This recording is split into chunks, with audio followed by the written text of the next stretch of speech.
The true place of the creature. These all wait for you, that you may give them their food in due season. What you give them they gather in. You open your hand, they are filled with good. Psalm 104, 27, 28. Psalm 104, in praise of the Creator, describes the beasts of the field, the birds of the heavens, and the animals of the forest, of man going out to his work until evening, and of the innumerable creatures of the great sea.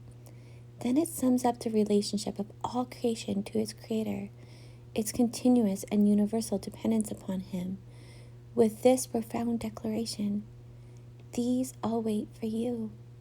Just as it was God's work to create, so it is His work to maintain.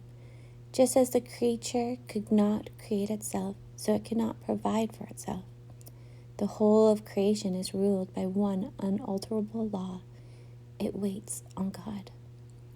This law expresses the one and only reason the creature was brought into existence. God brought creatures to life so that in them He might demonstrate His wisdom, power, and goodness, His being each moment their life and happiness by pouring out to them, according to their capacity, the riches of His goodness and power.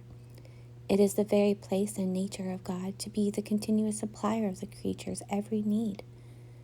Likewise, the very place and nature of the creature is only this: to wait upon God and receive from Him what He alone can give, what He delights to give. If we hope to understand all that waiting on God means to the believer, to practice it and to experience its blessedness, then we must first see how very reasonable the call is to wait on God. We must understand how the duty is not on an arbitrary command. We must see how it is made necessary by our sin and helplessness. It is simply and truly the restoration to our original destiny and our highest position, to our true place and glory as creatures blessedly dependent on our glorious God. When our eyes are open to this precious truth, all nature becomes a preacher, reminding us of the relationship that began in creation but now continues in grace. Psalm 104 teaches us to look upon all life and nature as continually maintained by God. Think of the young lions and the ravens as crying out to God, of the cattle and fish and every insect as waiting on Him, to receive their food in due season, and you will see that it is the very nature and glory of God to be waited on. This understanding of how nature waits and that God provides gives new force to the call: wait only on God.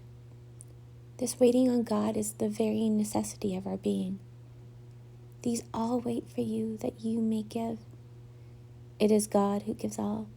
Let this truth settle deeply into our hearts, even before we fully understand all that it means to wait on God, and even before we have cultivated the habit. Let the truth enter our souls.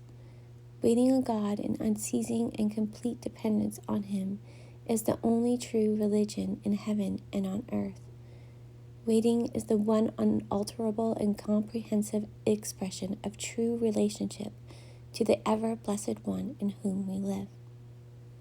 Let us resolve that this will be the main characteristic of our life and worship, and a continuous, humble, trustful waiting on God. We may rest assured that God, who created us for Himself, in order to give Himself to us, will never disappoint us. By waiting on God, may we find rest and joy and strength and the supply of every need.